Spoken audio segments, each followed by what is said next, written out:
Well, welcome everybody to Optometric Education Consultants National Webinar Series, Tuesday night edition. Tonight's topic is age-related macular degeneration, staying current with its landscape. And we're very fortunate to have as our speaker tonight, Dr. Jay Haynie, who's a graduate of Pacific University College of Optometry. And he also completed residency at the American Lake Veterans Hospital, where the focus was on disease diagnosis and management of ocular disease. He served as the executive clinical director of retina and macular specialists until 2018, after which time he joined Sound Retina in Tacoma, Washington.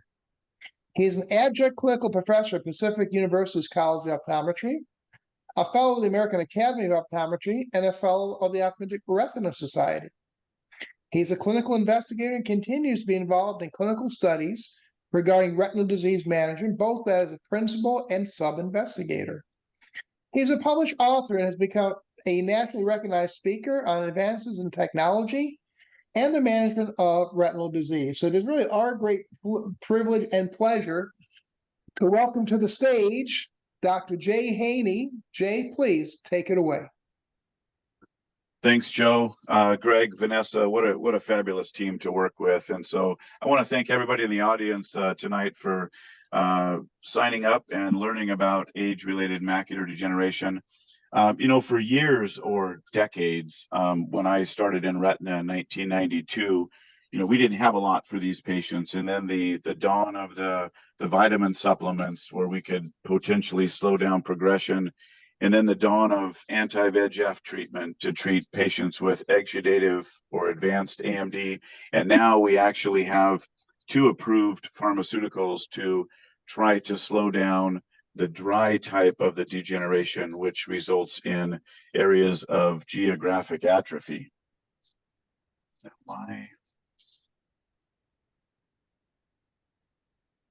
So here are my financial disclosures. All have been mitigated.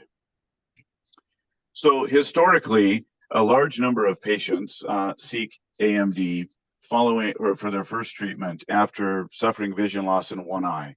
Now, with the advances in treatment, we really have to do better, and it starts with education. It starts with programs like we are watching tonight, where we're learning about some of the features that are consistent with the early conversions between the dry form to the wet form. So it starts with education. It's a leading cause of legal blindness worldwide. And if you want to prevent complications from advanced AMD, then you first must prevent advanced AMD. That's quite a bold statement that I started using when I was lecturing. This will come into play later on in the lecture. But if we want to prevent vision loss, we need to prevent progression of AMD. We know that AMD is on the rise. 10% of patients between the ages of 66 and 74, rising to 1 in 3 patients over the age of 75. And based on information from the U.S. Census Bureau, the population is aging. And currently, as we stand in 2023, there are over 10,000 Americans turning 75 each day. So these patients are out there. People are living longer. We're all going to see these patients in our practice. And now that we have more advances in treatment, it's our duty to try to be the advocate for the patient and get them to those folks who can potentially treat this devastating disease. Modifiable risk factors. These are what we concentrate as providers in eye care. We can address low macular pigment. We can counsel patients on healthy diets and obesity, exercise. We can certainly be an advocate for them to stop smoking. We can encourage their children to stop smoking. And then we can talk about cardiovascular disease and the comorbidities that come with age-related macular degeneration. We want to address the blood pressure of the patient, remind them it's important that they take their medication. We want to address cholesterol. There's been a lot of research looking at elevated cholesterol and its correlation with development of drusen in the retina. The non-modifiable risk factors, what we cannot alter, is a person's family history, age, or gender. Now, although these are non-modifiable, just remember when you're talking with a patient in clinic, when you're talking with a patient in clinic and they have their family member with them, it's that time for you to also educate their children, because there is a 50% risk of developing AMD if your first generation relative, mother, father, have this devastating disease. So why don't we start with this first polling question, Greg? No problem, my friend. It's all launched. So which of the following is considered a non-modifiable risk factor in patients? Low macular pigment density, smoking, family history, cardiovascular disease.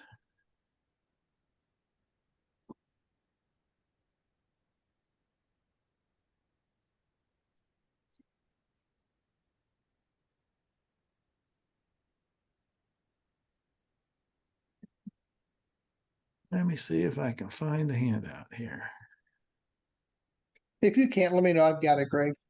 All right, go ahead and send it, Joe.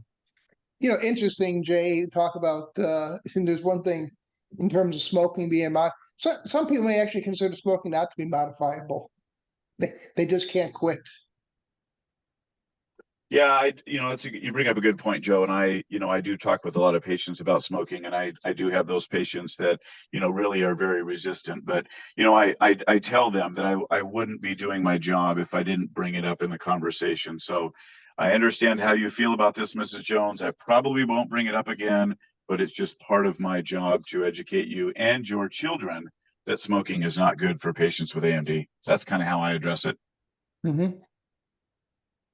Hey, Jay, has the secondhand smoke been studied? Is that just as bad as smoking for some of these patients? Well, there's lots of information that say that secondhand smoke is actually worse than smoking yourself. So when I talk with patients about smoking, I phrase it to avoid exposure to cigarette smoke. That covers the whole gamut. Yep. Good answers on the questions, then. Great. Go ahead.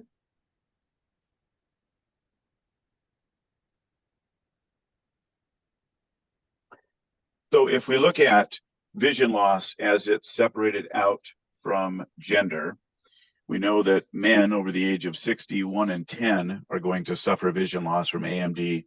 Women over the age of 70, 1 in 4. So think about your practice as you drove home tonight. Think about the patients that you saw. Any women over the age of 70, 1 in 4 of those patients is at risk of developing vision loss secondary to AMD. And as I mentioned, we have to be better about educating our patients, and it starts with education. It also starts with, embracing technology. There's a lot of new technology available to us as providers. We have OCT angiography. We've got spectral domain and swept source OCT imaging, which has really become standard in, most optometric practices. We've got fundus autofluorescence, which we will talk later in this lecture about the importance of fundus autofluorescence and really what that tells you. And then we've got angiography. We've got retinal angiography with fluorescein. We've got indocyan and green angiography. And what spectral domain as well as swept source OCT has done for us is we don't rely a lot on angiography when it comes to making the diagnosis of neovascular AMD. We use OCTA in patients who have suspicious findings, as we will review tonight, but we don't use angiography as much as we once did due to the advanced technology in OCT.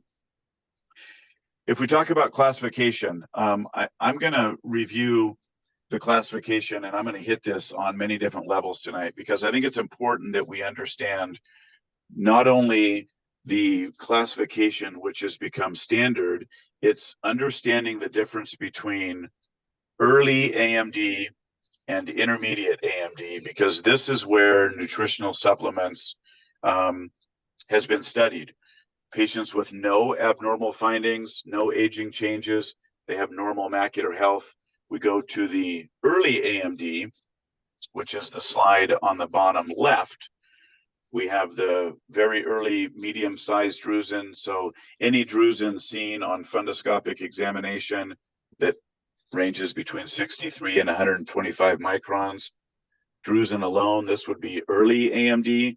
As we move to intermediate AMD, this is the group of patients that showed potential benefit from the AREDS formula.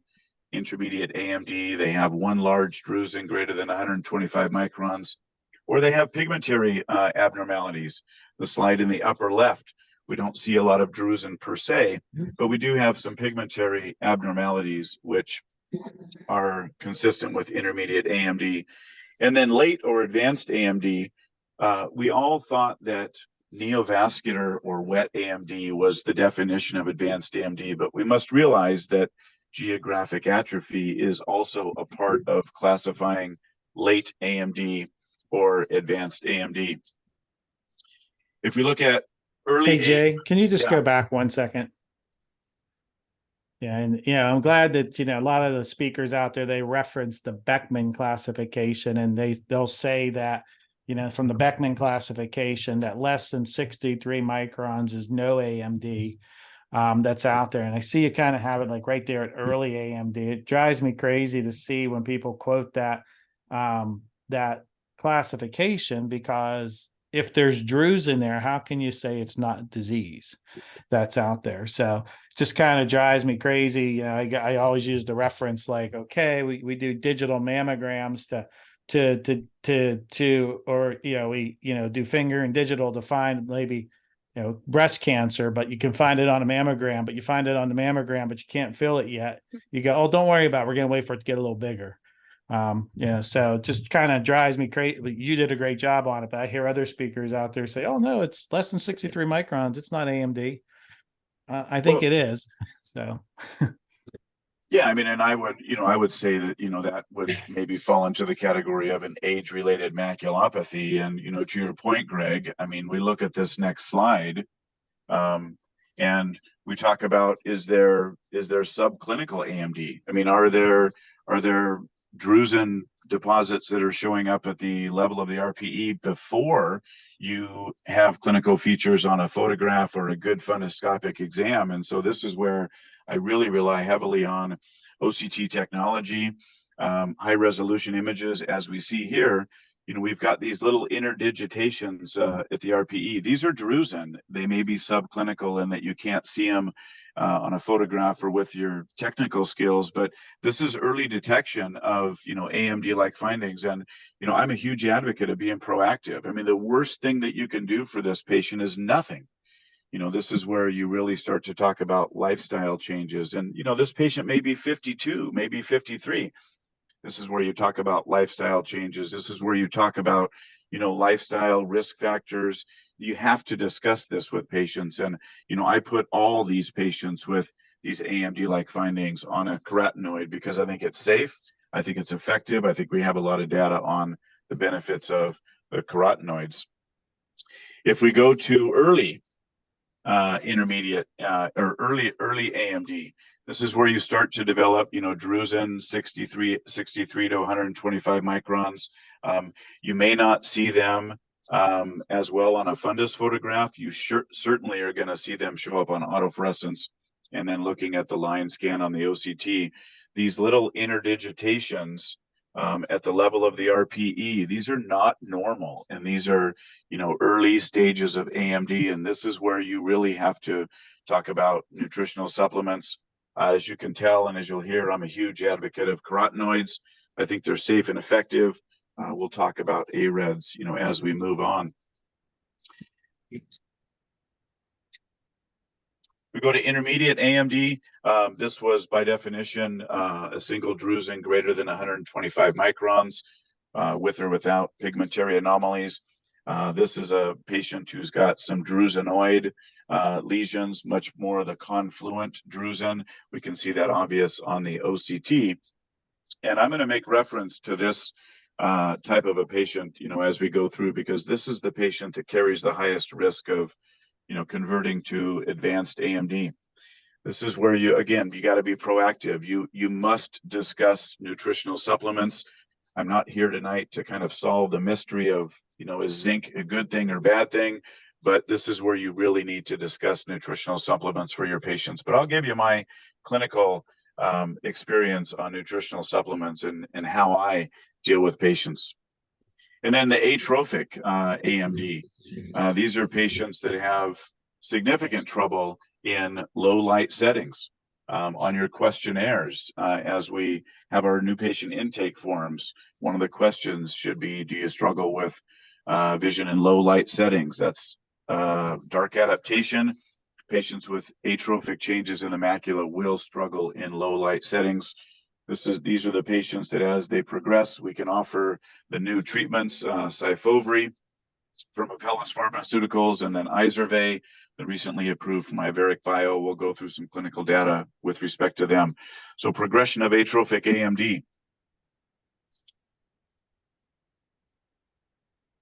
Now, if we go back 2 decades, prior to having really good OCT technology and prior to having all of the knowledge that we have about genetics, the Blue Mountain study identified patients that have large confluent drusen and pigmentary changes, as you see in this color photo.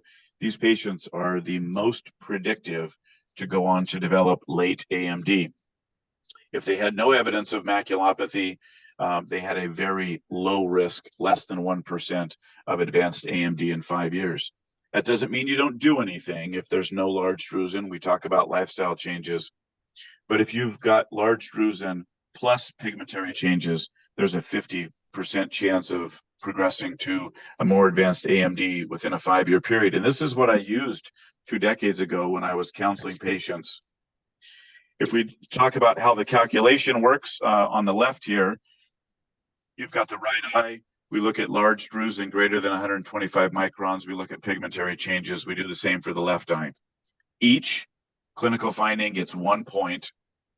Total score per eye can be 0, 1, or 2. And then you add the 2 eyes together, and this is your scale on the right. So if you have a patient that has no large drusen and no pigment, like I said, there's a very low risk of advanced AMD in 5 years. But looking at patients who have large drusen, pigmentary changes, so that intermediate AMD patient, there's a 50% chance that they will go on to develop advanced AMD within 5 years.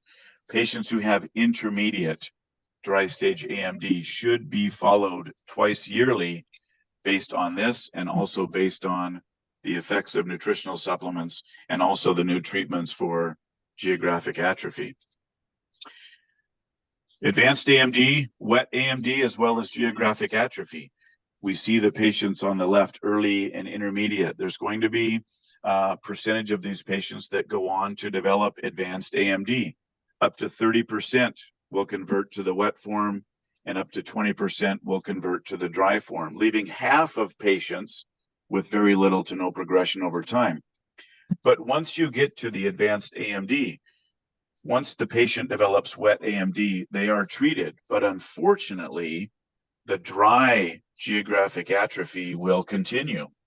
And if you progress to advanced AMD in the dry category, up to 30% may actually develop conversion to the neovascular form within 2 years. So once they get into that advanced category, they can progress on the dry side, they can progress on the wet side. 80% of patients will have dry, as we mentioned, variable degree of central vision loss, but the clinical features are often fairly symmetrical.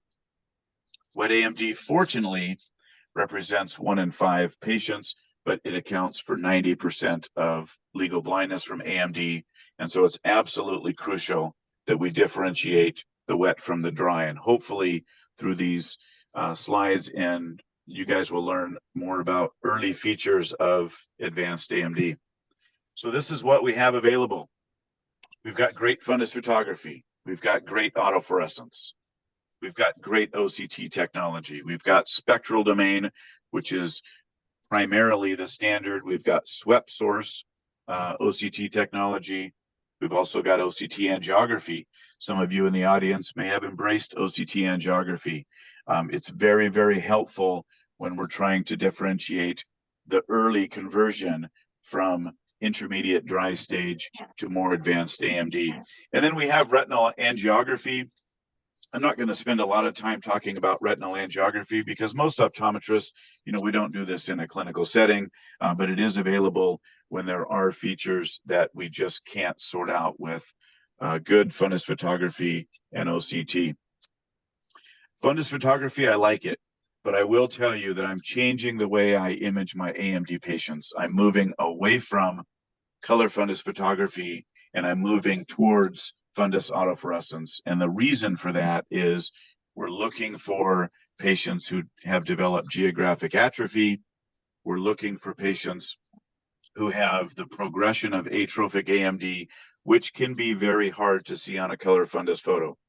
I like color fundus photo for patient education. I mean, all of these patients have features of AMD. I like showing patients color photos, but when I'm trying to make a clinical diagnosis of whether it's atrophic AMD or whether it's intermediate dry, fundus autofluorescence is very, very helpful in making that. So I've shifted more towards autofluorescence twice a year as opposed to color fundus photos.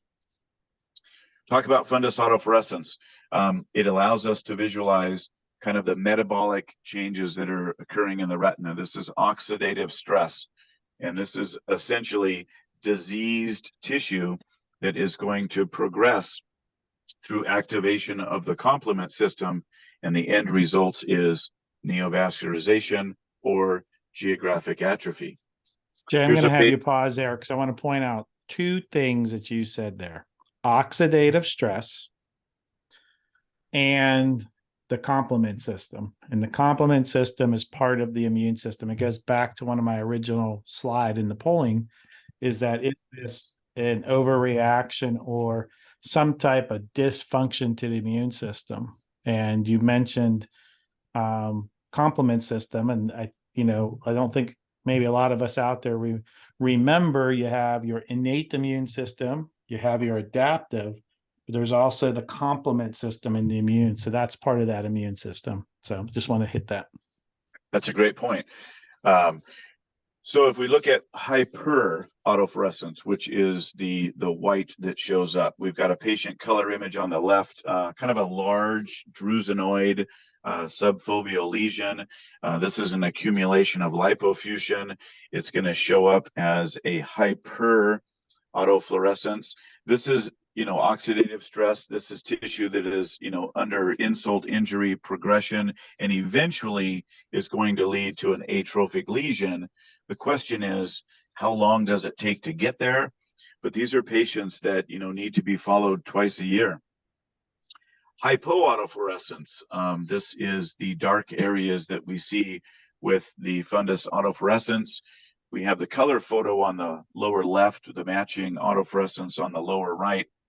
But the one thing about color imaging is when you have a cataract or you have a patient with immediate opacity, sometimes the autofluorescence is better because it highlights the areas of RPE atrophy. Sometimes these can be very hard to see on a color photograph.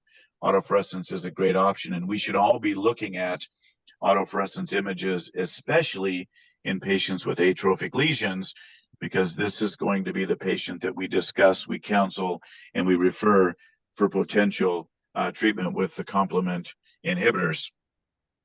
I want you to start thinking about this. About a decade ago, a good friend of mine, Jeff Gerson, showed this slide, and it's the best slide that I've ever seen that describes progression of geographic atrophy.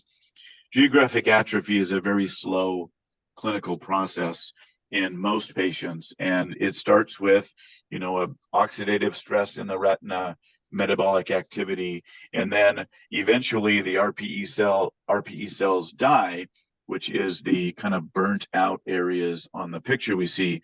But there is typically kind of a smoldering edge, if you will. And I'm going to go back one slide. And if we look at this autofluorescence on the upper right, all of these hypo lesions are surrounded or flanked by this ribbon of white or hyper autofluorescence.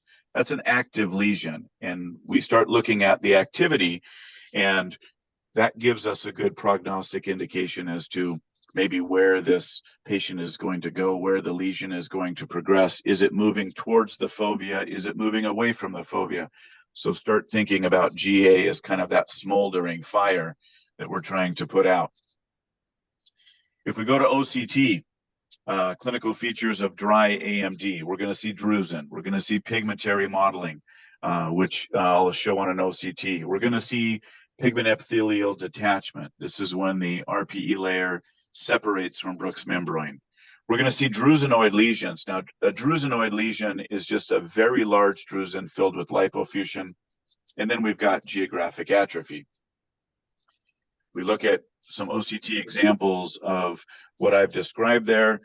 This slide on the upper left, these columns of bright whiteness that you see, these are areas where the overlying RPE is absent. These are areas that are consistent with geographic atrophy. And I want you to start looking at some of your OCT images on your AMD patients. In the upper right, we've got variable different sizes of drusen. We've got small, we've got intermediate drusen. But look at the choroid. You start seeing these vertical columns appear. And those are areas where the RPE has started to become apoptotic or diseased or dying. And eventually all of those areas are going to progress to geographic atrophy. Lower left, we've got the pigment epithelial detachment, serous in nature. There's no hemorrhage. In the lower right, we've got these large drusenoid lesions as mentioned. We converse that with wet AMD, subretinal hemorrhage, cystoid macular edema, subretinal fluid, lipid deposition. These are the 4 hallmarks of advanced neovascular AMD or wet AMD. A clinical pearl is you do not need to have subretinal fluid on an OCT to diagnose wet AMD.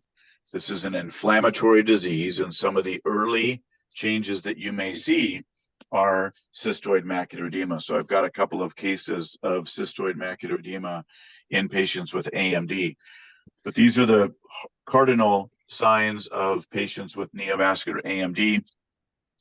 And I bring up this slide here. The slide on the top is very, very graphic here. We've got, subretinal thickening under the fovea, which is flanked by subretinal fluid. Color image on the left, we've got some hemorrhage. But if you look at the color image on the bottom left, definite hemorrhage. Without that color image, if you just looked at the OCT, you may or may not diagnose that patient with advanced neovascular AMD. So you don't need to have subretinal fluid, but start paying attention to changes that develop at the level of the RPE. You can have subretinal thickening. This kind of a hyperreflective band is the subretinal hemorrhage. So don't wait for subretinal fluid. That may actually be too late. Here's some other examples.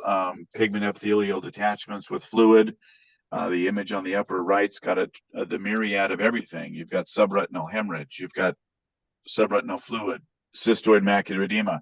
And then I point out these hyperreflective deposits that are at the junction of the outer plexiform layer. This is where lipid is going to deposit in the retina. So when you start seeing these hyperreflective foci, might be lipid deposition indicating some degree of chronicity. Lower left, we've got cystoid macular edema. And then the slide on the lower right, we've got a few drusen, but we've got some intraretinal cystoid changes. Now, there's a lot of reasons for cystoid macular edema, but when you see it in the face of drusen, you really have to be on high alert for patients that might have neovascular AMD. So let's move to a polling question, Greg.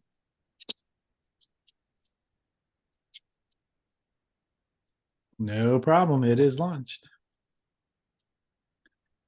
In a patient with macular degeneration, which clinical finding consistent with probable wet AMD include all of the following except subretinal hemorrhage, intermediate drusen, lipid deposition, and cystoid macular edema? So the other comment that I'll make while the audience is answering the polling question is You know, the concept of visual acuity, we'll talk later when we are talking about management of GA. You know, it's not about visual acuity. And I have a lot of doctors in my area that, you know, patients got visual acuity of 20/20, maybe they've got a little bit of metamorphopsia, and they try to talk themselves out of the diagnosis of neovascular AMD. It's like, my patient can't possibly have wet AMD. They're 20/20 on an eye chart. My response to them is always the same. That's actually a good thing. Maybe we can preserve their 20/20. So I like looking at visual acuity as a tracker. You know, it's the only repeatable test we do in vision, but don't talk yourself out of advanced AMD just because they've got good Snellen acuity.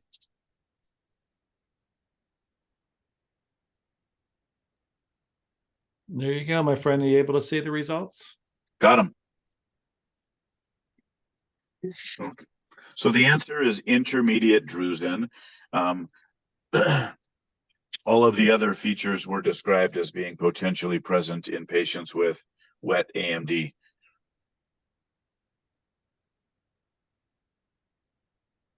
So if we talk about conversion from dry to wet,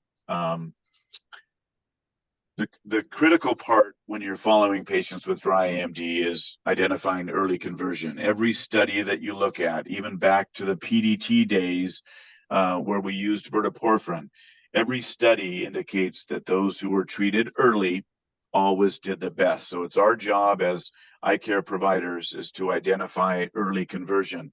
And it starts with this image right here.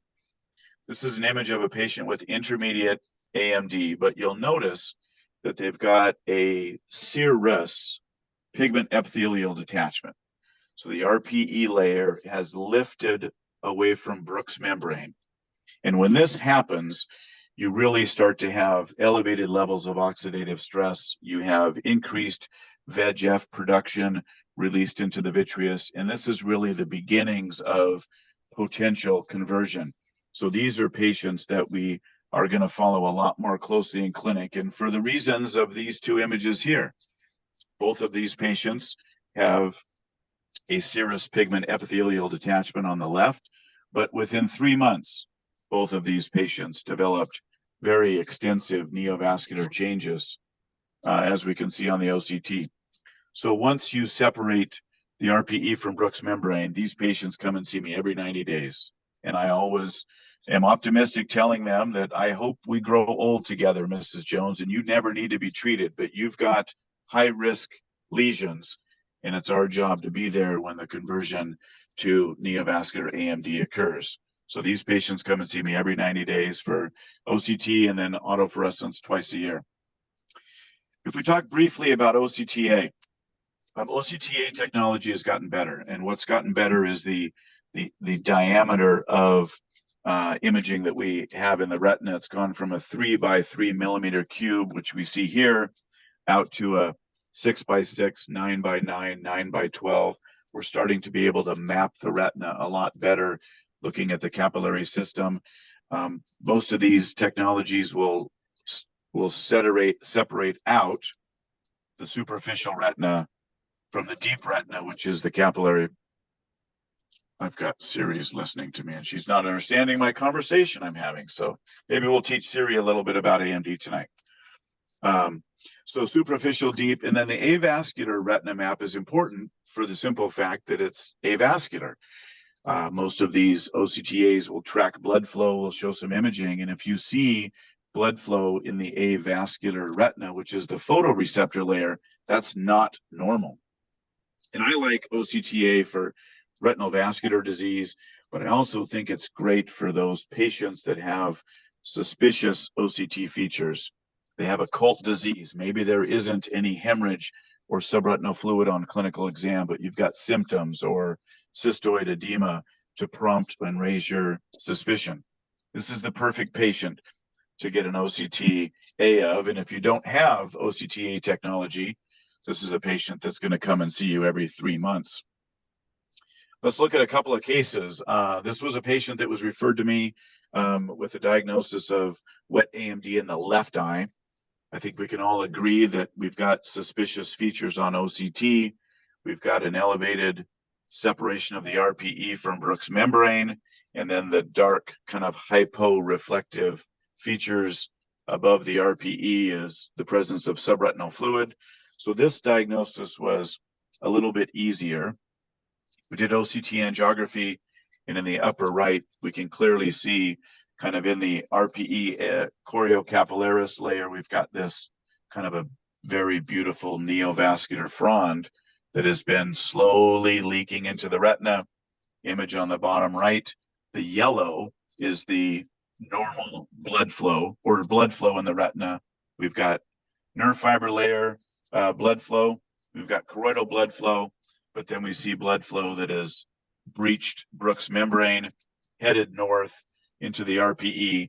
That is a neovascular complex because that is the avascular component. So that diagnosis was a little bit easier, but the fellow eye. Hey, Jay, go back, please. Because a lot of people are going to think that there was a dye used there. Please enhance or enforce how that's done, and there's no dye involved.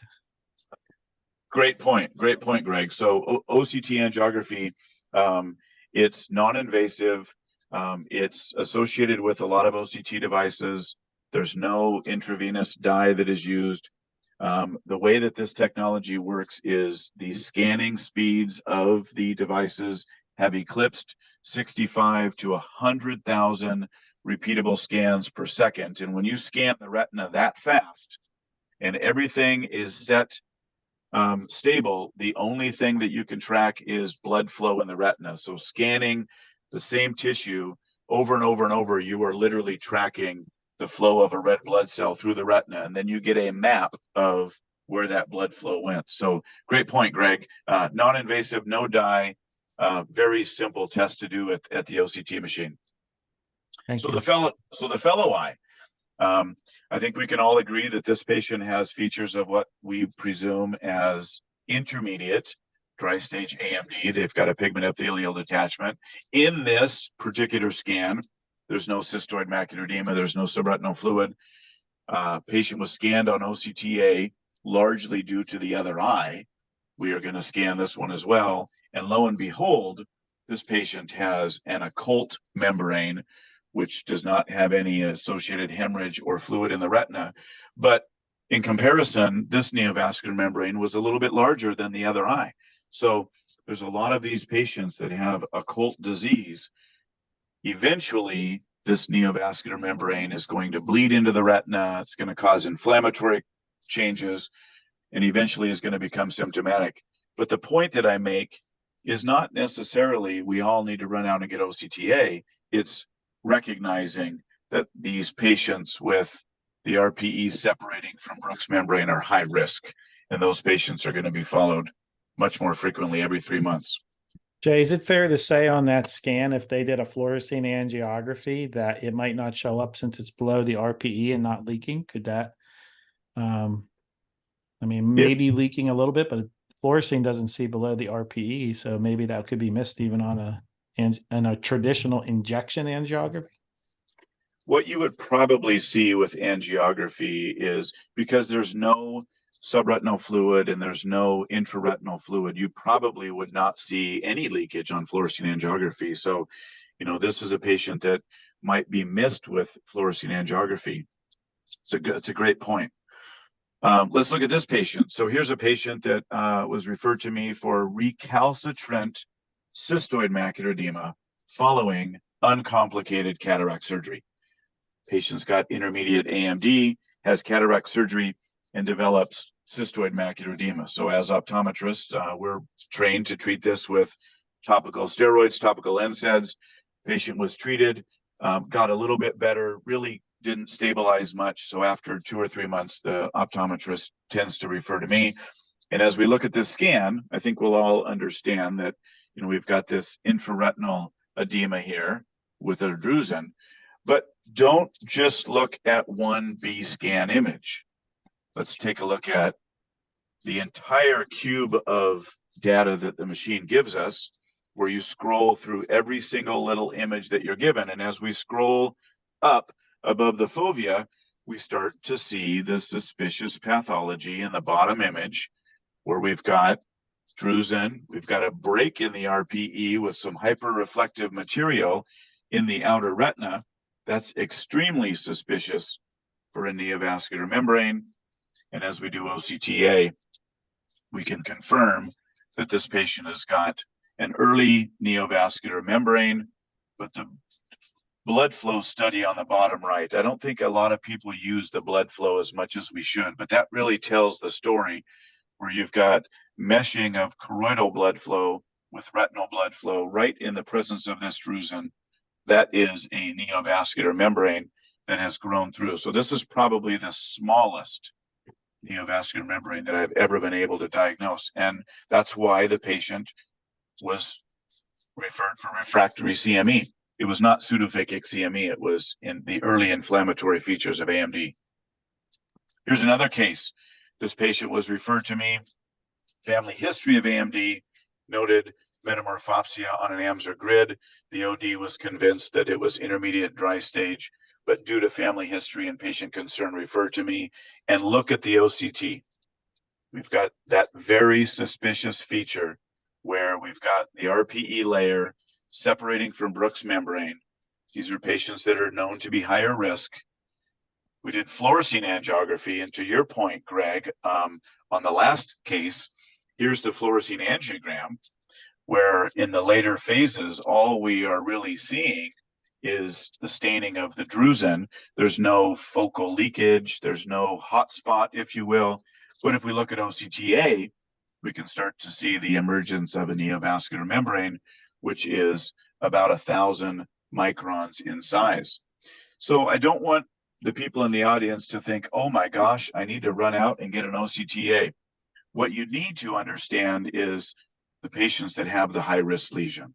When the RPE separates from Brooks membrane, think about risk of conversion going up and follow your patients every 90 days, because eventually this patient's going to develop inflammatory features, maybe CME, maybe a little bit of subretinal fluid. And the goal is to catch it before it results in profound loss of central vision. Jay, go back one more. I just want to kind of point something out, because you've gone through this presentation for the last, I don't know, say 40 minutes, and you keep referencing the RPE, the choroid, and down in that very outer retina, where you're pointing now. And I want to point out to the audience is when you start getting to some of the supplementation is that the RPE and the choroid, especially the RPE, where those genetic SNPs occur, there's no lutein or zeaxanthin found there. It's, there's other types of antioxidants found there, like resveratrol and quercetin and so on and so forth. And that lutein and zeaxanthin are found in the layers of Henle, and probably more of a foveal pigment rather than a macular pigment. So as we go through here, I want everyone to kind of understand that this disease is disease of the outer retina and has a really, really high immune. Just keep that in mind as Jay goes through. Jay doing a great job. I love him, geeking out. But just I want to point that out as you go through this presentation. Well, thanks, Greg. So let's talk about AMD in your DNA.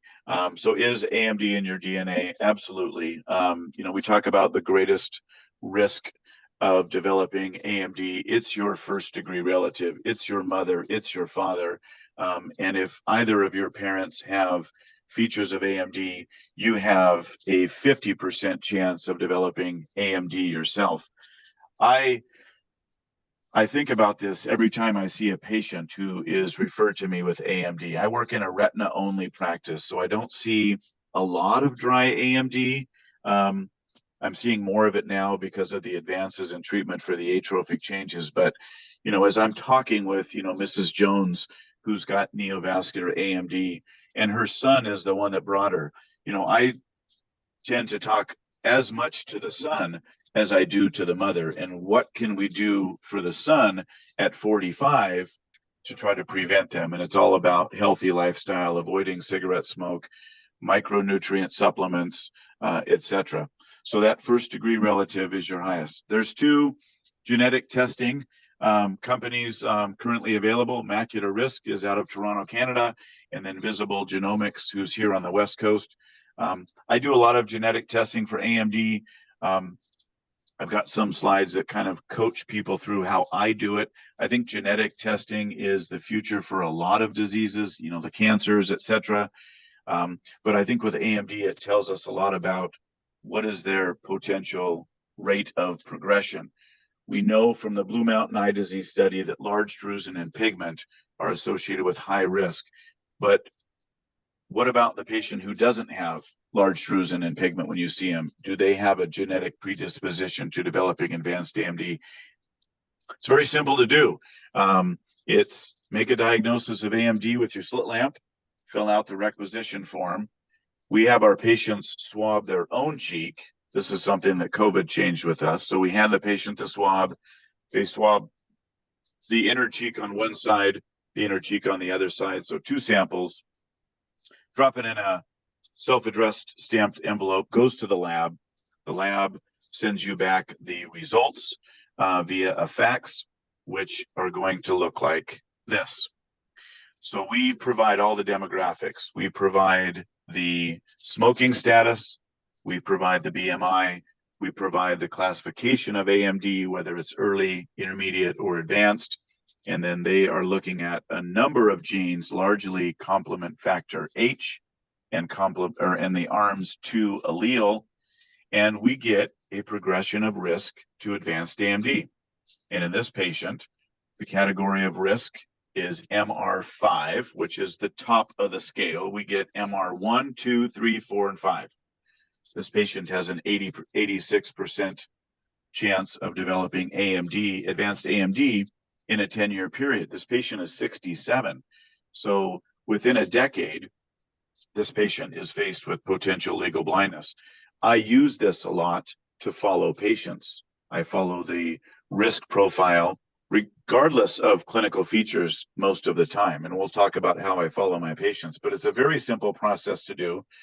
And the other part of genetic testing is antioxidant supplements. You know, we were all told that AREDs are for everybody. You know, everybody gets an AREDs formula. But when we look at the data, it was only beneficial in 1 in 4 patients. So they took the whole cohort and they found out that, you know, some patients did better, some patients did worse. They took an average and they came back with 1 in 4 patients are going to benefit from an AREDS. But back when the AREDS study came out, we gave it to everybody because it was the best we had. And I remember it was earth-shattering to me. I mean, you mean I can give a vitamin product to my AMD patients and prevent 1 in 4 from losing vision? It was the best thing that we had. But now with technology, we've come to realize that these high levels of zinc antioxidant formulations may be protective in some, but may prove harmful in others. And it really comes down to the high antioxidant formulation of zinc. This may cause harm to your patient. This may provide benefits. But the question is, which patient is going to respond best to the AREDS formula with zinc, or should you withhold this from patients? And that's where genetic testing comes in. There's a lot of papers out there. This was one of the first papers that really looked into all AMD patients are not alike. Even though they have intermediate AMD, their genetic predisposition, their levels of complement factor H, their levels of ARMS2, they're not all the same. And unfortunately, 1 in 5 patients who took the AREDS formula actually got worse, and they did worse than placebo. So this was kind of the beginning of this whole zinc problem. And I apologize that it's been, 10, 12, 15 years, and we still haven't figured it out because nobody, the Academy of Ophthalmology, Academy of Optometry, nobody has really made a statement to guide us, but I can give you my 35 years of clinical experience. So let's talk about nutritional supplements. There's a lot of nutritional supplements out there. There are safe and effective supplements in the carotenoids. There are safe and effective supplements in the AREDS. The question is, which patient gets which? I think we have to realize that the greatest risk profile for AMD is your family history and your symptoms of prolonged dark adaptation. Those are patients that have the greatest risk of conversion. We described the early, intermediate, and advanced AMD. The AREDS study categorized this in categories 1 through 4. So basically category 1 and category 2 were the early AMD in classification. Category 3, that's where the intermediate comes in. And category 4 is more of the advanced. So categories 3 and 4 were the only patient that benefited from an AREDS formulation. But yet we give it to everybody. And I will tell you that I take more people off of AREDS products than I put on AREDS products because there's a lot of overutilization of that. So categories 3 and 4, you have a picture on your computer, you look at drusen, 125 micron drusen, single drusen, you've got category 3. And if you've got more than one or you've got GA, you've got category 4. So don't make it hard on yourself. Don't take a caliper and measure all of these drusen. Use this intraocular measuring device, which is the first branch of the central retinal vein.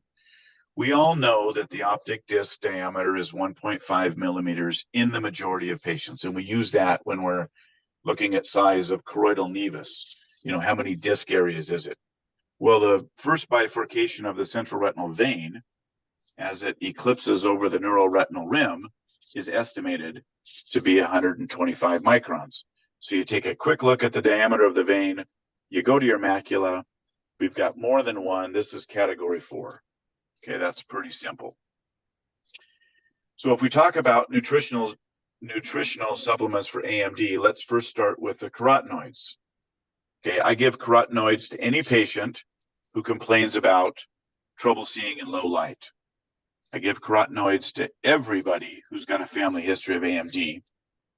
And I give carotenoids to patients with early AMD, meaning you've got drusen less than 125 microns. Everybody that fits in that category, I don't even consider giving AREDS formulation because the AREDS study did not show benefit to early or categories 1 and 2.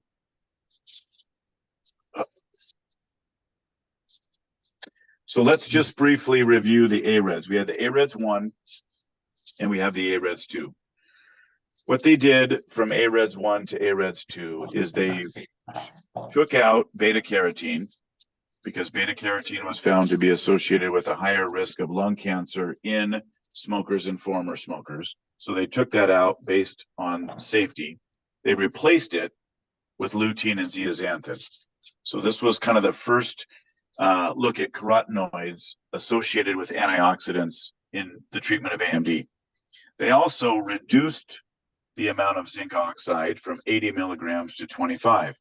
So can you reduce the amount of zinc oxide and still have the protective effects from the AREDS formula? And what they found, these are the two take-home points. Substituting lutein and zeaxanthin is very appropriate. So you don't want anybody taking an AREDS 1 formula that's got beta carotene in it. And they also found that when you reduce the level of zinc from 80 milligrams to 25 milligrams, there was no significant effect on reducing risk. So that tells us that the minimum dose, or maximum, if you will, of zinc that is necessary for patients with AMD is 25 milligrams. I don't see any reason why we are giving patients 80 milligram AREDS 2 formulas because there's this controversy with zinc. So if you're worried about your patients taking too much zinc, just make sure they're on a 25 milligram AREDS formulation. The problem is if they go to Walgreens or Walmart, PreserVision AREDS 2, what they find has 80 milligrams. So this is where we as providers need to kind of coach our patients, offer vitamin supplements in your practice, making sure that they take the right amount of zinc. Adding COVID to this, there's a lot of patients who are taking zinc for immune issues. So there's a lot of people that started taking zinc supplements during COVID to try to protect them against the complications of, the SARS virus. So now you had a patient who's taking an AREDS, 80 milligrams of zinc, taking 50 milligrams of zinc because of hoping to boost their immune system. Now they're at 130, when the recommended daily allowance for men and women is between 9 and 12 milligrams a day. So they're 10 to 20 times the amount of zinc. And too much zinc causes problems. And, you want to read about zinc and problems, just mention to your patient that one of their risks is developing early Alzheimer's and dementia. And that'll get them to stop. Okay. So Jay, again, let me just because I talk about this all the time, and then people think now that and I know you didn't, but this is what the audience does, or this is what people do. And these are the conversations that I have, is they go, oh, they need no zinc. No, they need low zinc. The body needs zinc, just doesn't need 80 milligrams. I'm just going to kind of echo what Jay is saying, because I talk about this all the time. And people call up and say, man, I've cut out the zinc. And I just go, oh, why did you do that? Low zinc, 25 milligrams. We get plenty of other from our breads and our diets and so on and so forth. He's not saying no. He's just saying low. So just low zinc. Correct. I mean, you're correct. We all need some level of zinc. But the whole point of this is to try to reduce the risk profile of excessive zinc. So if we look at the AREDS formulation, now remember, it's only beneficial for 1 in 4 patients who have intermediate category 3-4, which is the one large drusen or several of the intermediate drusen. And then category 4 was that when they're developing areas of GA. So that's the only patient that I believe we should even have a conversation about AREDS formulas. It's not for every patient. And it's certainly not indicated for those without categories 3 or 4. So I see a lot of people who come in, and I have all of my staff ask every consult, are you taking any supplements for eye health? Because a lot of patients don't put vitamins on their medication list. They don't think of it as a vitamin. And I see a lot of people who have an epiretinal membrane, and they were told they have a macular problem. And so what did they do? They saw the commercial on TV about AREDS. They went and started AREDS. I have patients that my mother lost her vision from macular degeneration. I'm taking AREDS so I don't lose my vision. We need to educate our patients which patient benefited and reduce exposure to products that may be more harmful when taken in longevity.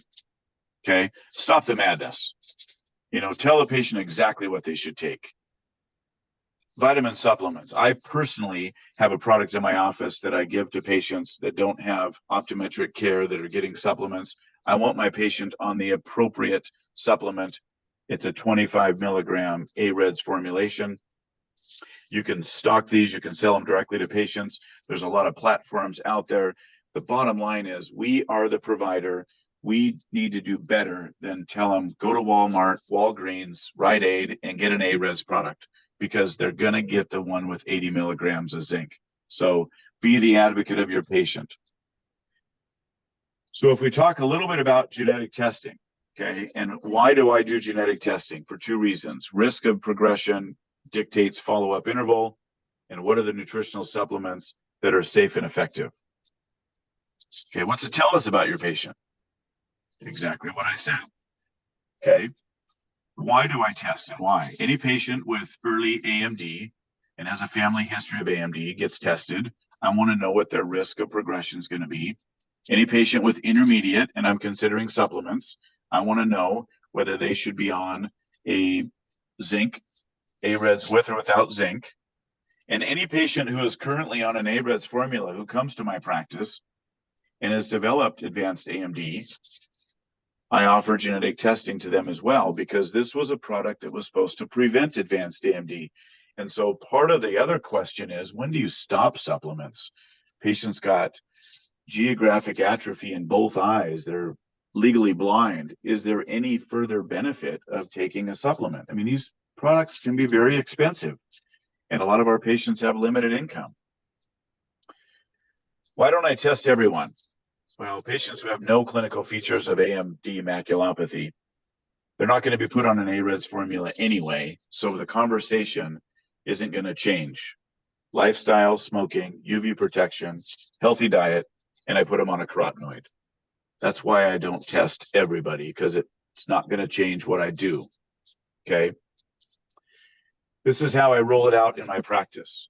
Patient comes in, diagnosed with AMD, and as part of my discussion, we're going to talk about pertinent lifestyle changes. I review the AREDS 1 and AREDS 2 study if they've got intermediate AMD, categories 3 and 4, and that AREDS supplements might be helpful. But I follow up by that 1 in 6 patients may actually do worse than a placebo based on the AREDS formula. So this is a product that may or may not help you. If we do genetic testing, we are going to learn about your complement factor H. We're going to learn about your ARMS2 risk allele, and that's going to help us predict the safest, most effective supplement going forward. We learn about their risk. Okay.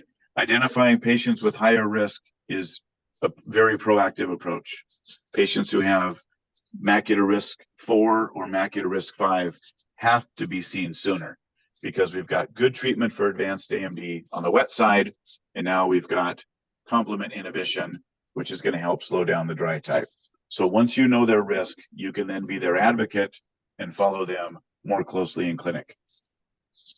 Personally, I don't make it a choice for patients. I make it part of their treatment plan. You know, patients come in, they want to know what's the best thing that they can do.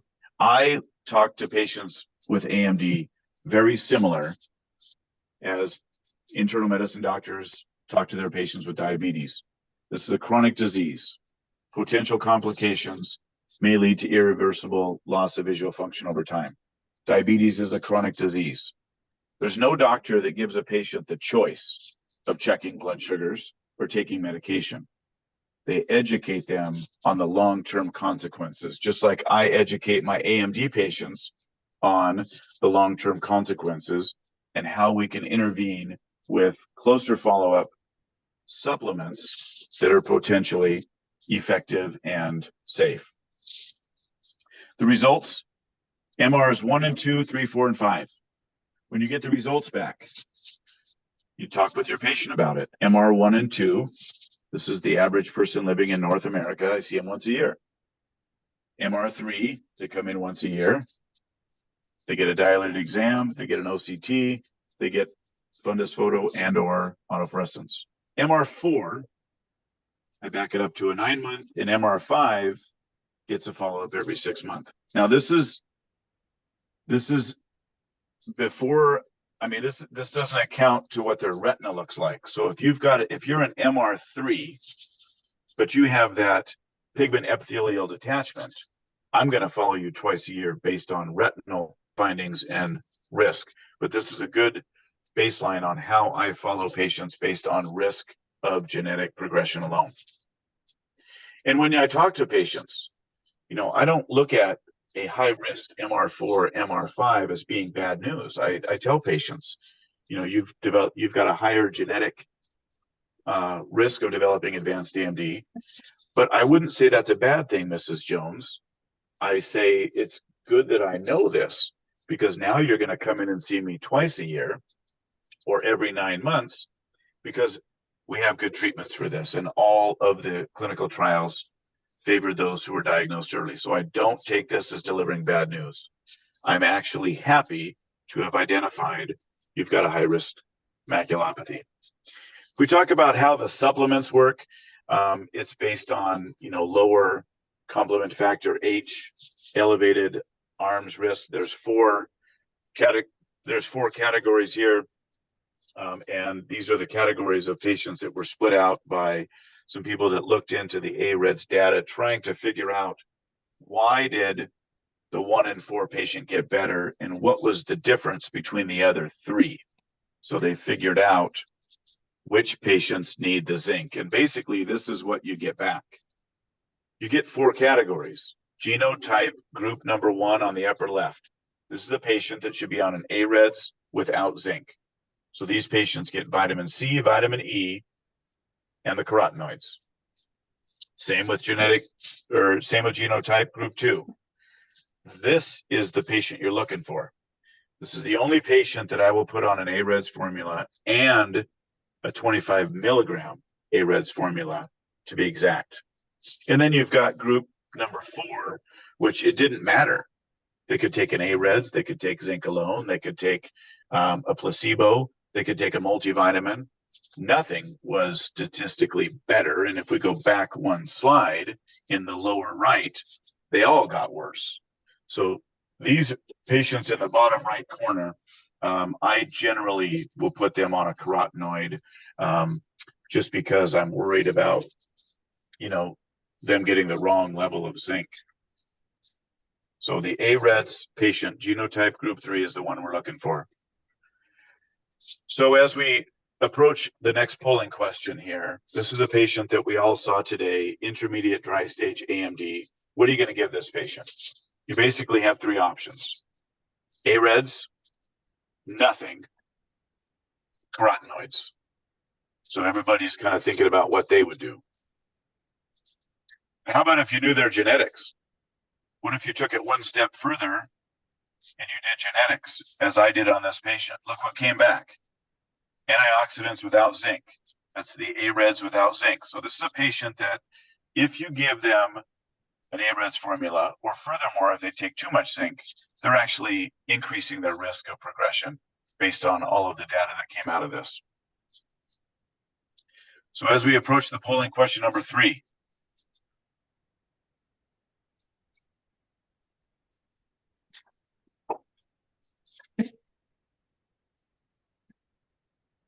so which of the following is not a potential recommendation based on the genotype?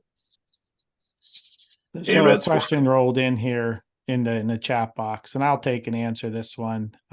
It says, I've read that resveratrol increases VEGF in general, but inhibits VEGF in the retina. Is this true?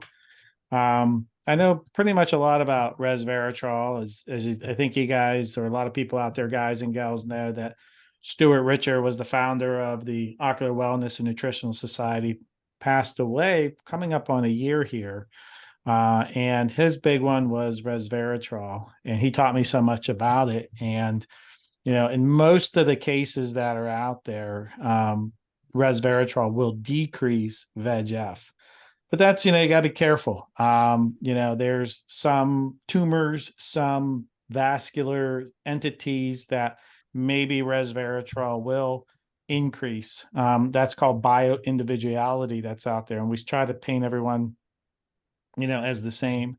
So resveratrol does decrease VEGF. It's very complementary to these injections.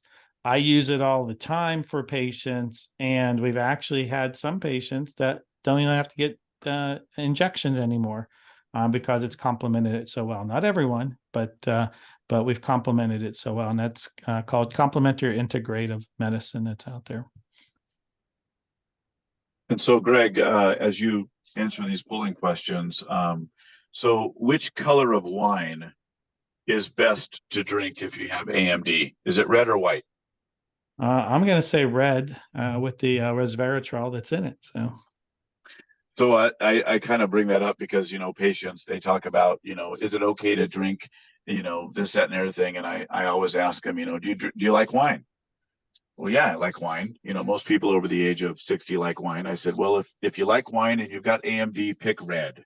And then I talk about resveratrol. So kind of a sidebar for your patients, steer them to the red wines. There you go. So the answer kind of have a mix here. Yeah. So the answer to the question is lutein zeaxanthin. So the 4 different categories, as we close this, I'll just go back because people like going backwards. Here's your 4 categories. AREDS without zinc, AREDS without zinc, AREDS supplement, and then no statistical difference between supplements. So the one in here, the genetics is not going to point you directly towards a carotenoid formulation, but we all should know that there's a lot of research. Our colleague Stuart Richter kind of started the whole carotenoids with his clinical study that was called the LAST, lutein antioxidant supplement trial. That was like 2 decades ago. We all know that lutein is safe. So let's look at a couple of cases that came through my office that were tested with genetic testing for a couple of reasons. Here's a 73-year-old white female. She comes in being diagnosed with AMD. She's got symptoms. She's on an AREDS product for 10 years. She's a healthy, non-smoking female with a no known family history. So if we look at her autofluorescence images, and I put these up here specifically to point out that she has features of advanced AMD because of areas of geographic atrophy. These are the dark areas on autofluorescence. So she's got a diagnosis of advanced AMD based on location of GA. She's on an AREDS product for 10 years. It's likely she's going to take these products for another decade or 2. What about supplements going forward? Do you keep them on an AREDS formula? Do you make sure that they're on the low zinc, 25 milligrams? Or do you do genetic testing? So I did genetic testing because of the fact that she had advanced AMD. AREDS are thought to prevent it. Now, there are patients that will still need the AREDS formula to slow down progression, but here's a case that she was taking an AREDS for 10 years. Genetics show that she should have AREDS without zinc. So I question, did she develop these areas of GA due to a decade of 80 milligrams a day of zinc? I hypothesize that it certainly didn't do her any good. Here's another one, 75, visual symptoms in the right eye. She's been on AREDS for 8 years. She's healthy. She's got a strong family history of AMD. There's the OCT. Okay, a couple of things I want to point out on the OCT, right? She's got this pigment epithelial detachment, which is flanked by subretinal fluid in red.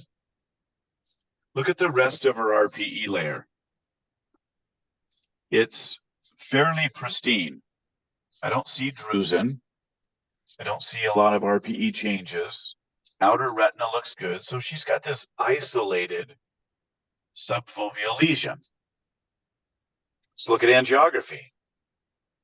She's got a classic neovascular membrane, but you look at the rest of her macula, and it looks really good. Color photo, we've got this gray lesion with fluid.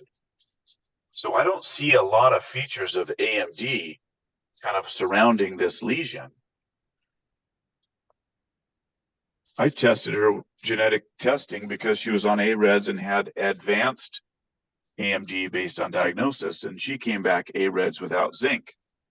So in this particular case, I have to wonder, did she potentially develop choroidal neovascularization, advanced AMD, from taking the wrong supplement for 8 years?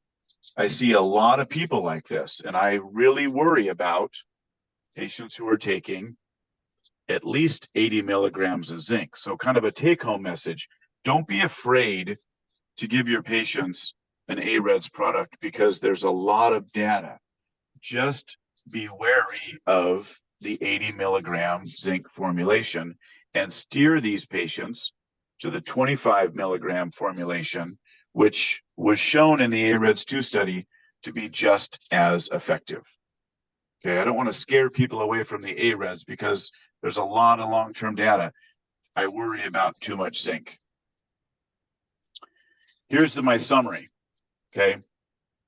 It's chronic disease. Some of the factors are out of our control, non-modifiable risk factors. But we do play a vital role in educating our patients. First, do no harm. We want to be proactive, not reactive. All right, so consider looking at specific phenotypic features. Look at your drusen. Categorize your patients into early, intermediate, advanced. Focus on the AREDS supplement for the intermediate patient only, which is categories 3 and 4. And if you don't think your patients are taking supplements and you wonder why I take more people off of supplements, look at 2 of the top 10 SKUs that are purchased over the counter. Ocuvite Adult 50 Plus, that has 18 milligrams of zinc. I'm okay with that one. But Preservision A-Reds too. So people are walking in, buying these off the shelf with very little knowledge, if any, on the potential adverse reactions in patients who take high levels of zinc. And these are, I put this in the handout because the 25 milligram formulation, although it's an A-Reds 2, if they go into a Walgreens, Walmart, etc., it's going to be the 80 milligram formula 99% of the time. So I offer patients these websites. They're all very user-friendly, and they have the 25 milligram A-Reds formulation, which I think is safe and effective for that one patient. So if you're not doing genetic testing, at least get your patients on the low zinc supplement. Let's talk a little bit about geographic atrophy. It looks like we've got about 30 minutes to go. So geographic atrophy, this is a bad disease. This is progressive. It's irreversible. It's associated with variable symptoms in the beginning to the end. And we know that it can be associated with patients who have the dry type, but we can also see this develop in patients with wet AMD as well, coexisting with the neovascularization. Here's a video of a patient. I believe this is a 2.5-year time-lapse photography. I want you to take a look at this image before I hit the video. They've got a large area of geographic atrophy involving the fovea, but look at the ribbon of hyperfluorescence surrounding this lesion. Now, I mentioned to you about an hour ago that we can predict kind of where this lesion is going to grow to. And if we hit the button here, over 2.5 years, this lesion continued to grow. And where does it end? Basically where that ribbon of autofluorescence was in the beginning. So we've got good predictive information from autofluorescence. Visual symptoms of GA. Everybody has got a dry eye questionnaire in their practice. Everybody's got a cataract questionnaire in their practice. Everybody needs to have a GA question in their practice that you give to patients over the age of 55. Do you have difficulty reading in dim illumination? Do you miss letters with reading? Are you suffering from central vision loss? Does your reading speed appear to be slower? And I ask all of my patients this. And do you suffer from glare? We associate glare with cataracts, but glare can also be associated with patients who have GA. So I encourage everybody to have these prompted questions in your demographic of patients in the AMD age. We've got great photography. I mentioned that we've got great photography to, identify, diagnose, and track GA lesions. We've got fundus photography associated with red-free. We can see our GA lesions kind of flanking the fovea here, associated with drusen. We've got autofluorescence.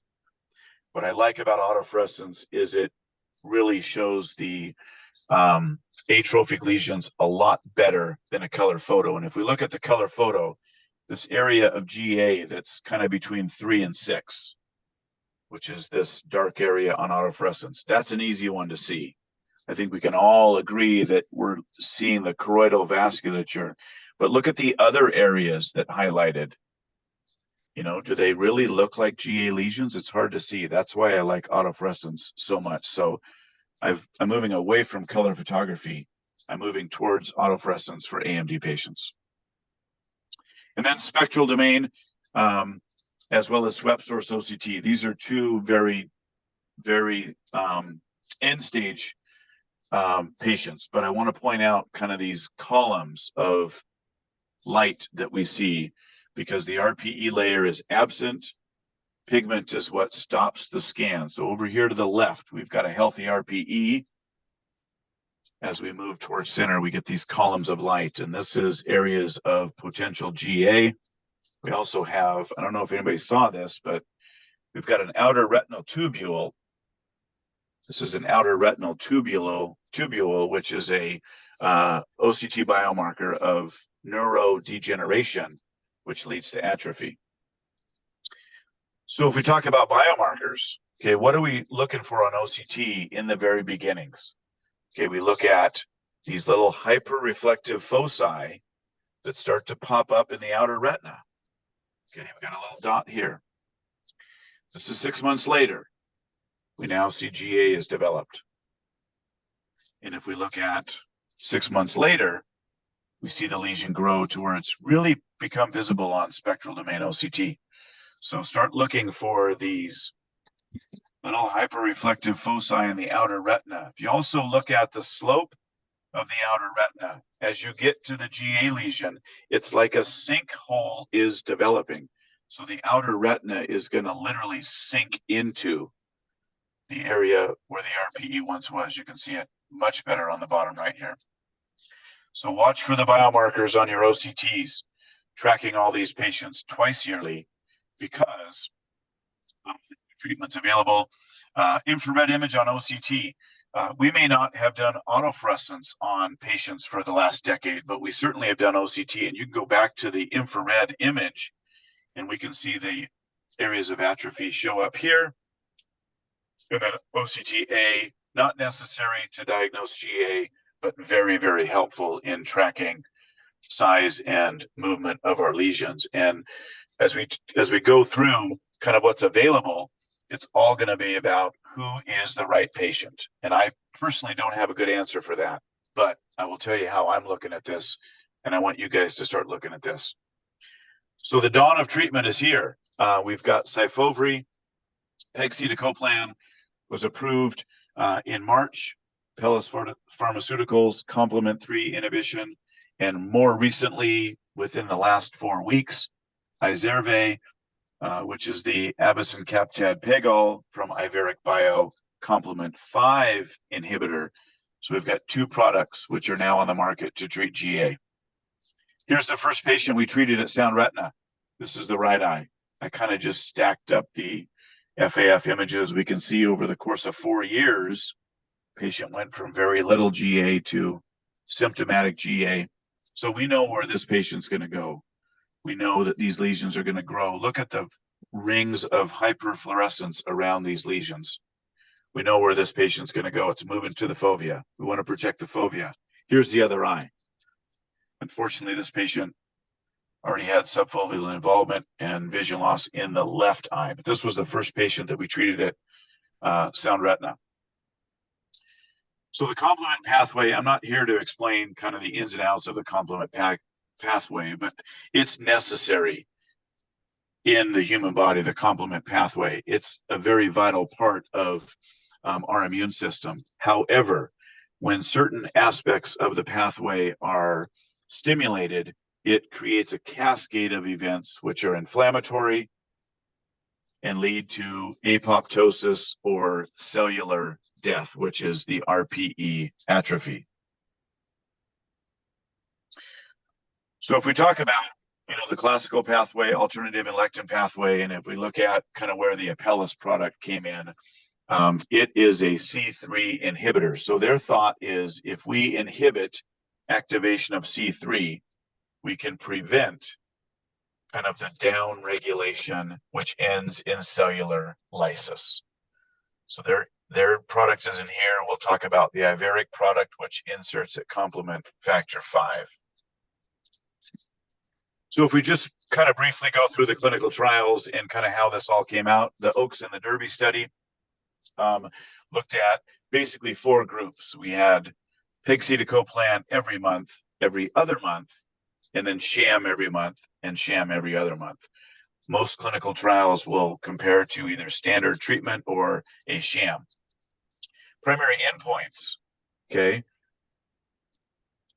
They did look at best corrected visual acuity, but we learned that this is a very poor predictor of progression. You can't tell progression based on acuity. They looked at reading speeds, They looked at lesion growth over time. And the goal is, can we slow down the growth of a GA lesion? The inclusion criteria, we use this specifically with our patients. They have to meet the inclusion criteria. They've got to be over 60. They've got to have Snellen acuity, which is better than 2320. They've got to have a lesion size, which is greater than 2.5 millimeters, and it cannot exceed 17.5 millimeters. The Oaks Derby study looked at parafoveal and subfoveal lesions. This varied a little bit from the iveric compound. And they've got to have, if they've got multifocal lesions, one of them had to be greater than basically the size of the optic nerve. Exclusion. This is not a product for GA secondary to Stargardt's or any other disease of the RPE. And so that is an exclusion criteria. We learned that progression of non-subfoveal, which is the left, is much more rapid than subfoveal lesions. So we learned that once the lesion has hit the fovea, the rate of progression is going to slow down. So we want to target the extrafoveal lesions. And if we look at protective, so what did this drug do? We can see that over the course of 2 years, there was a 26% reduction in lesion growth size after month 24, a little bit less protection in the subfoveal group, but we know that this lesion progresses slower. So it was proof of concept that this drug can slow down progression of GA. And it was cumulative. For the first 6 months, there was very little change, but every 6 months thereafter, the cumulative effect became more protective. So the question is, where is this graph going to go? And there's a study called the Gale study, which is looking at year 3, year 4, year 5, etc., to kind of let us know how long do we have to treat these patients. Reductions after 1 year, 21%, 12%. Remember, reductions after 2 years was greater. So you've got that cumulative effect on both the lesions. Here's the 24 months. We were at basically 22 and 19%. So these graphs just show that compared to sham, this drug was not a cure, but it slowed down the rate of geographic atrophy. Now, the month 18 to 24 is really where we started to see the curves separate. So that last quarter, or that last 6 months, there was a 30% reduction. But when you take the whole 2 years, the cumulative was approximately 22 to 25%. So here's month to month. So we can see that initially very little change, 12 to 13%, but out after 18 to 24 months, the protective effect. So this is a cumulative effect. We have to tell our patients, we may not see a lot of changes on your images, but we're hoping that we see no change on your image as we move into the second year of treatment. Preservation of retinal tissue. It's not only to prevent GA, it's to preserve the surrounding photoreceptors. So there was a preservation of the surrounding retinal tissue, stopping that oxidative stress, metabolic activity, keeping the lesion size the same. And if we look at a couple of videos here, study eye on the left, the orange is loss of RPE, the green is photoreceptors. Okay, so the goal is to prevent the lesion from growing in size and spare the photoreceptors. Here's our study eye on the left. Here's the fellow eye on the right. So as we watch these videos go on, we can certainly see that both groups got worse. It's not a cure, but the study eye had sparing of photoreceptor and reduced lesion size. So as a result of this, safety profile is pretty good. There's a couple of things to discuss when we talk about safety profile. It's got a very good safety profile. Some of the complications of endophthalmitis mirrored all of intravitreal treatments, but the things that stuck out with Syfovre was ischemic optic neuropathy. Ischemic optic neuropathy is a bad problem. And they had 2 patients develop ischemic optic neuropathy, which results in permanent loss of vision.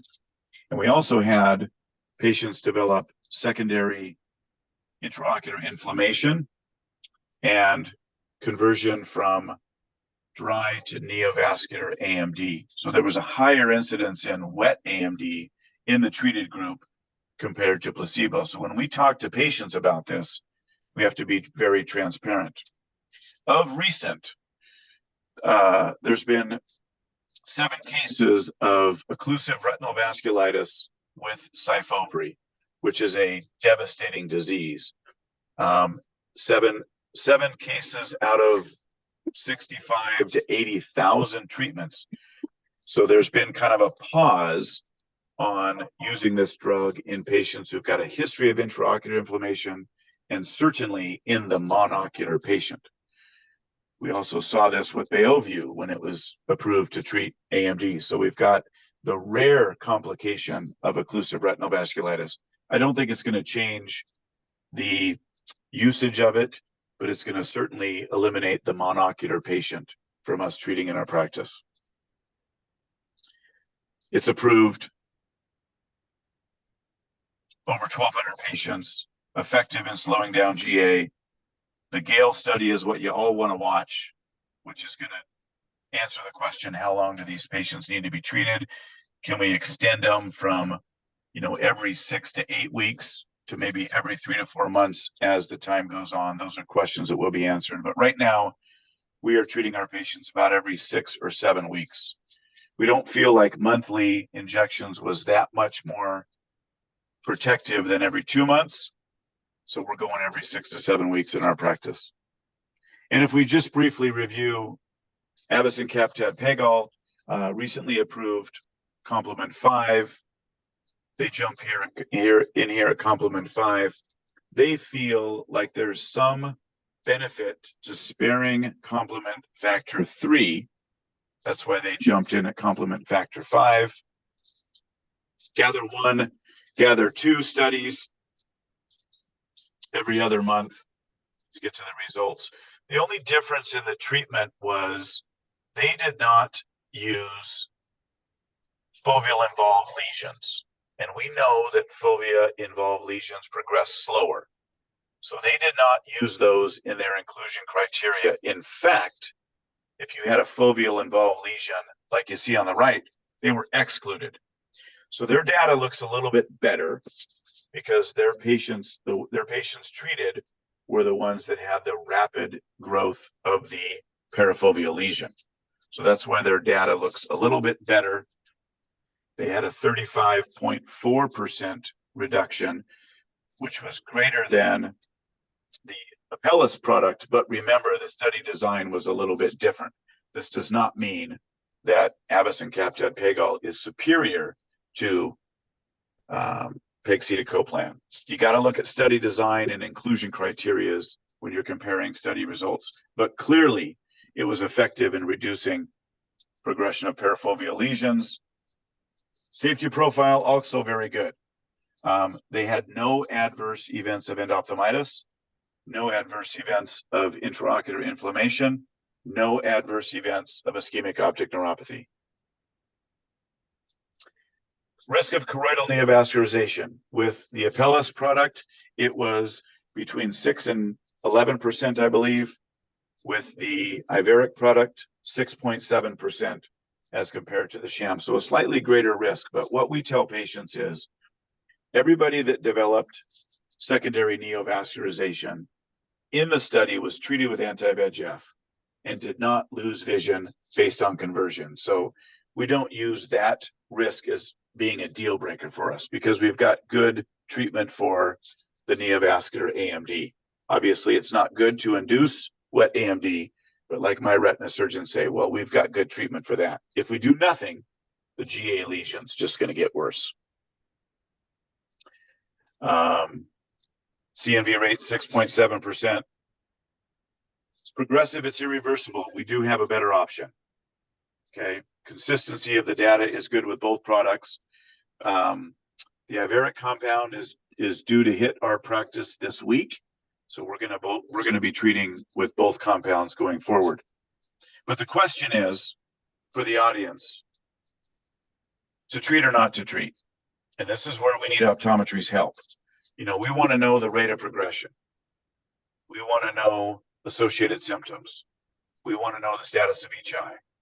We want to talk to patients about the treatment burden every 6 to 7 weeks until we have a better option, which could be the rest of your life. And we have to review the safety profile. There's a few glaring complications that we went over.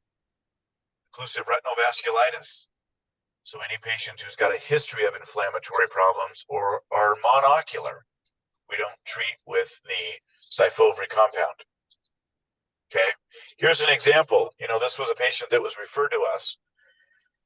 This was progression of GA. These were images that were supplied by the referring doctor, because if I see a patient and they come into my practice, I'm going to see image on the right, but I don't know what it looked like a year or two ago. And that's very, very helpful. So when you're referring patients to retina with GA, it's very helpful to kind of describe what's happened over the last couple of years. The time frame on this was 2 years. So this patient went from having a few parafoveal lesions with minimal symptoms to profound symptoms of distortion, central scotomas, dark adaptation, and loss. So as we refer patients to retina, it's nice to include kind of where they were a year ago, because there are patients who progress very slowly. And you may not see change over a year or 2 or 3 or 4. That's not a patient we're going to treat. So we really need to know the rate of progression. And furthermore, we have to go over the risk profile. You know, 6 to 7% may develop exudative AMD. 1 or 2 patients develop ischemic optic neuropathy. So when you're looking at patients to refer, look for your disc at risk. Patients with a congested optic nerve, patients with a clinical profile of ischemic optic neuropathy, uncontrolled hypertension, obstructive sleep apnea, buried disc drusen, small congested optic nerve. Maybe this is not a good thing for them, because as you know, ischemic optic neuropathy is a bad thing. Altitudinal vision loss, no good treatments. So look at your optic nerve. Patients with advanced glaucoma, you know, patients who've got a cup to disc of 0.8, 0.9. We know there's transient spikes in IOP in these patients. Pressures can go from the injection can go to 40 or 50 for 5 or 10 minutes. Is that good for a patient with advanced glaucoma? So start looking at who shouldn't be treated. That's what I tell patients first. Look at the optic nerve. And don't forget about low vision. We still have to get these patients to low vision and their rehabilitation. So polling question number 4, and then we'll kind of finish up with a quick synopsis on wet AMD. Couple questions came in. You know, what about meso zeaxanthin? You know, it's a carotenoid that's found in the retina. It gets converted actually from lutein. So if you have plenty of lutein in your diet, your retina should be able to convert it over. I know that there's a couple products out there that have it in it, but you're going to hear me. I'm going to throw maybe a slide or 2 in here towards the end that, you know, the carotenoids are great, but they're just one part of the antioxidant system. I'm more of a comprehensive type of guy. Terry asks, you know, why is zinc toxic to the retina? Well, it's toxic really to the whole body at these levels. It basically creates an oxidative stress. And Jay, you mentioned, like, what about Alzheimer's and dementia? You know, it becomes toxic to the neurons and the axons. So it's really not that it's toxic to the retina there, Terry. It's like, okay, let's go out and have a beer. And then that's all good. And then someone says, let's do a shot of tequila. Let's do some Fireball. It's when you get too much alcohol is that things start to go downhill. It's not that zinc is toxic to the retina. At these high levels, it becomes toxic to a lot of tissues throughout the body. Not always higher is better, moderate and consistent is what's out there. All right, let's see.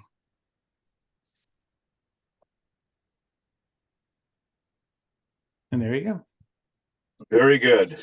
Yes, treatment is thought to reduce progression of GA, not restore vision. And this is one of the things that I worry about when I'm counseling patients, because when you have wet AMD and you treat with injections, you can literally make the retina look better.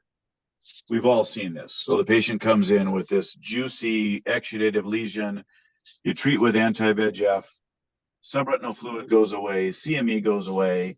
Maybe they get some vision back, which is a bonus. But with GA, the problem is what I worry about is they come in, they have treatment. We're gonna find this period about 18 months from now where, you know, the son and daughter came in on day one, which I require any patient who's coming in for a GI consult to bring an advocate. Bring your son, bring your daughter, bring your neighbor, bring somebody that can kind of help you navigate through this. And then what happens is the patient's going to be treated. And then 18 months from now, patient's going to come back in with their advocate and say, you know, Dr. Haynie, my mother, my neighbor, she still can't see to read. She still struggles with low light and dark adaptations. She still has this, that, and the other thing. And we're going to have to go all the way back to the beginning and remind our patients. And I tell the last thing I tell patients who are being treated is, this is not intended to make your vision better. It's not intended to reduce your symptoms you have. It's meant to slow down progression and try to preserve the functional vision that you have. And we remind that to every patient who is treated every single time they come in. But I worry about the attrition rate. I worry about people dropping off just because of the, you know, need to come in. So as we kind of close with wet AMD, and my timer says I've got about 4 minutes, Greg. I'm going to try to wrap this up so you have some time. But, you know, 80% of the patients who come in are still visually impaired in the first eye. Why do we do so much better in the second eye? Okay, it's not because we're smarter on the second eye. It's because we image both eyes when they come in. So a patient comes in and is being treated in one eye. We're getting OCT images of the other eye every single time they come in. And lo and behold, 8, 10, 12 months later, we start to see the early features of inflammatory changes. The second eye gets treated. So we have to be better about diagnosing neovascular AMD in the first eye, which takes us all the way back to that OCT image with the pigment epithelial detachment. Once you separate the RPE from Brooks membrane, tighten up your follow-up interval because those patients are highest risk. Okay. Once they get exudative AMD, they need to be treated. I mean, that's the bottom line. There's no option. Okay. Here's what we have. We have a lot of compounds. Avastin, Eylea, newly approved, Eylea HD. That's not your television screen. That's high dose Eylea. Lucentis, Beovu, Vabysmo. We've got biosimilars, which have been added to the realm of treatment simply due to cost, trying to reduce the durability of cost to our socioeconomic system. But the only drug on this list, which is not FDA approved to be injected into the eye, is Avastin. It's probably the widest used because of cost. It's very effective in patients with variable degrees of AMD, but it's not FDA approved to go into the eye.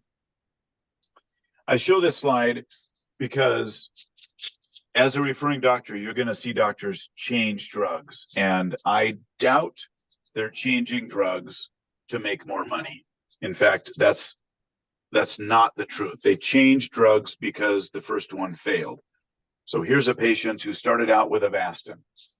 3 Avastins didn't do very well. Switched over to Eylea.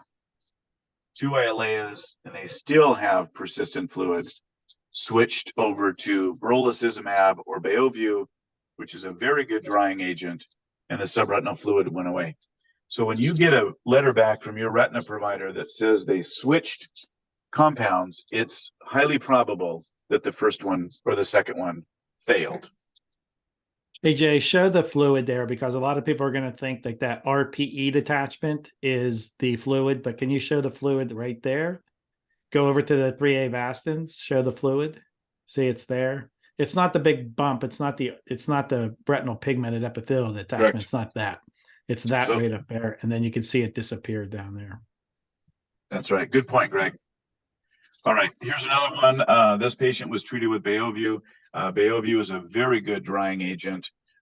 Patient was treated out of the gates, did very, very well. Resolution of subretinal thickening and fluid, good drying agent. Beovu works very well. Problem is there's some patients who have it inflammatory reactions. Our policy on Beovu is nobody who's monocular gets it. Okay, here's another one. You know, first Eylea still has persistent fluid. Second Eylea still has persistent fluid. 5 more Eyleas still has persistent fluid. This is just before Vabysmo was approved. Switched over to Vabysmo due to refractory inflammatory findings, doing much better. So when the drugs change, it usually means that their disease did not respond well to the drug of choice. Poll question number 5. All of the following are approved by the FDA for ocular intravitreal treatment for wet AMD except. So which one of these is the only drug that's not FDA approved?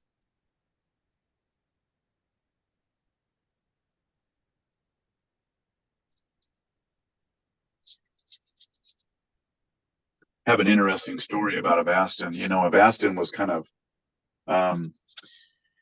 it was kind of found by accident. You know, patients who were going to Bascom Palmer for treatment of colorectal cancer were being treated with Avastin, and they were noticing that their vision was getting better. So somebody decided to look and found that they had AMD, and that their AMD was getting better because of intravitreal or intravenous Avastin.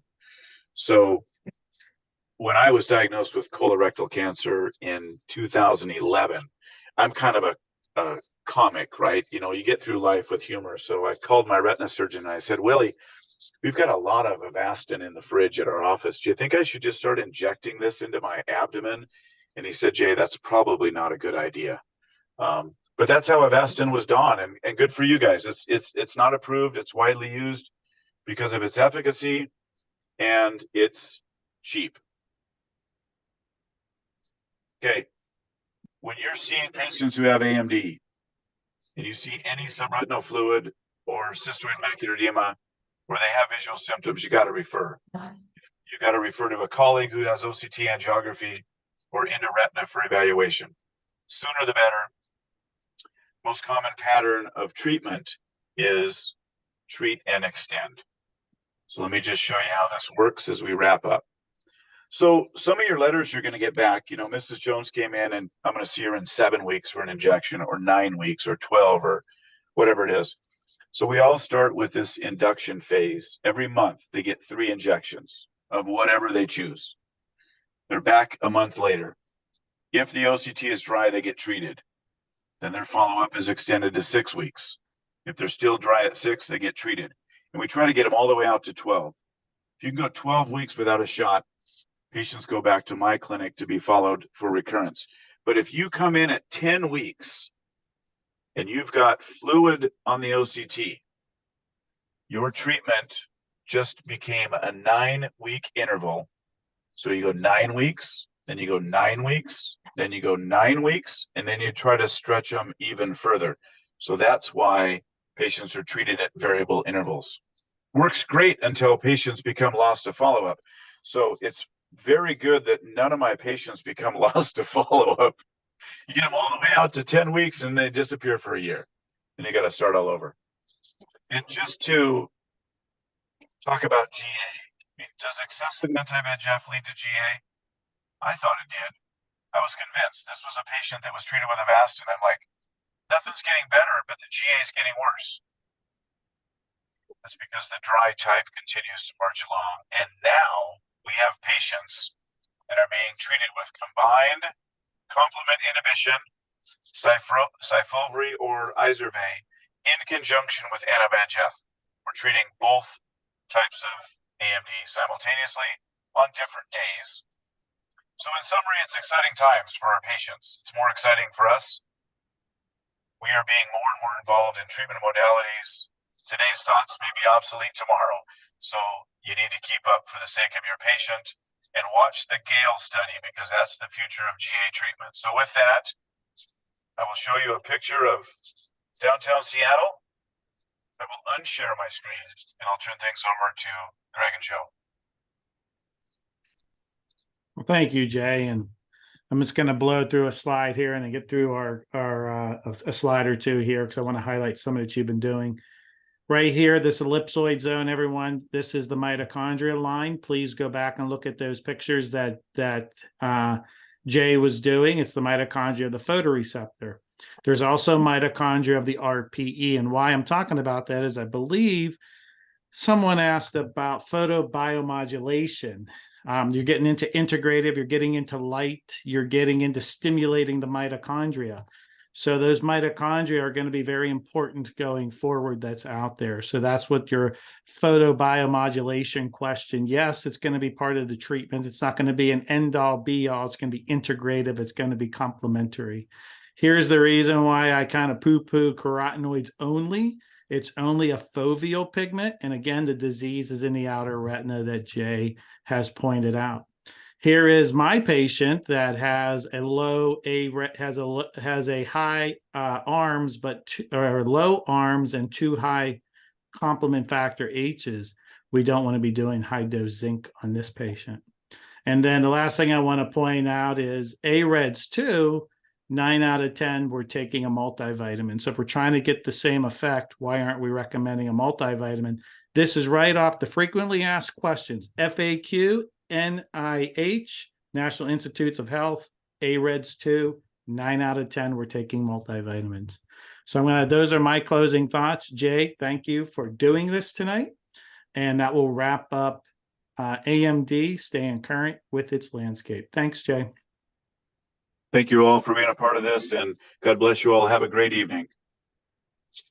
Jay, it's been a good friend, and you reminded me tonight that, that cancer survivor still gets me every time. So it's that's awesome. And we get to hang out and party like it's another day. So thank you.